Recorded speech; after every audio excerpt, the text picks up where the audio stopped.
कितीनं सांगायले नाही, थोडं वाढवून सांगितलं 200ला गेली. हा 200ला गेली म्हणायले.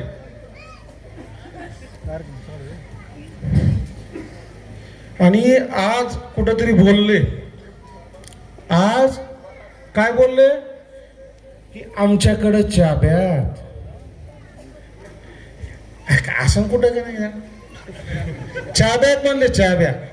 हा तर मायबाप जनतेनं 2 तारखेला चाब्या आमच्या हातात दिल्या. हा आणि 21 तारखेला ती चाबी माझ्या हातात पडली. कोणाच्या हातात पडली?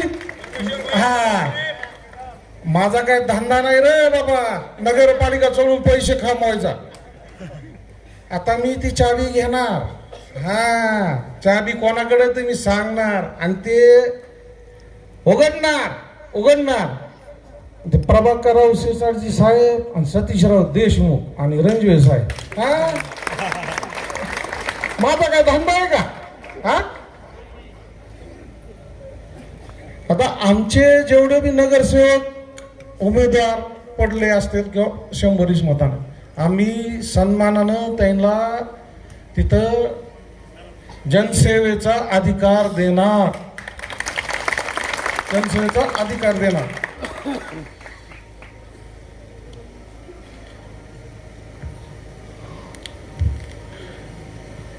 आणि आजच शिवसाहेब भेटलेत.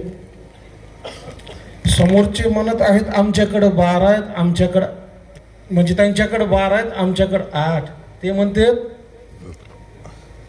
हे आमच्याशिवाय पान हलणार नाही. हा तर मी एक सांगतो, लोकशाहीचा विजय झालाय. कायदे कानून काय आता हे टाइम नाही आहे तेवढा सांगायला. त्यांना चाबी फिबी काही नाही. एक लोहार की सोनार की बस. परिवर्तन आघाडी बस जिंदाबाद आणि सर्वांचे आभार. सुंदर पद्धतीने तुम्ही येऊ. आज सोनपेठ शहराच्या नगरपालिकेची उत्पन्नाची क्षमता तेवढी प्रमाणात मोठी नाहीये. ते वाढवण्यासाठी व्यापाऱ्यासाठी काम करू. निश्चितच एक सुजलाम सुफलाम सोनपेठ कसं असेल हे तुम्हाला पुढच्या 5 वर्षामध्ये दिसेल. आणि पुढच्या 5 वर्षाला मायबाप जनता आदरणीय परमेश्वररावजी कदम साहेबांना कधीच विसरणार नाही. कारण स्वच्छ प्रतिमेचा माणूस तर आहेच आणि मन पण त्यांचं स्वच्छ आहे. नावातच परमेश्वर आहे.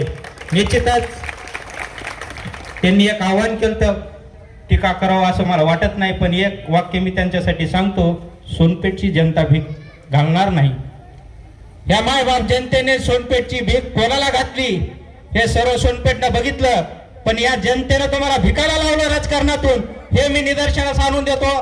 आणि सर्व या टीमचं मी अभिनंदन करतो की एक सच्चा मायबाप जनतेने यांना आशीर्वाद दिला आणि यांनी सर्वांनी सत्कार केला. त्याबद्दल सर्व या प्रभाग 9च्या जनतेचे धन्यवाद. ठीक आहे.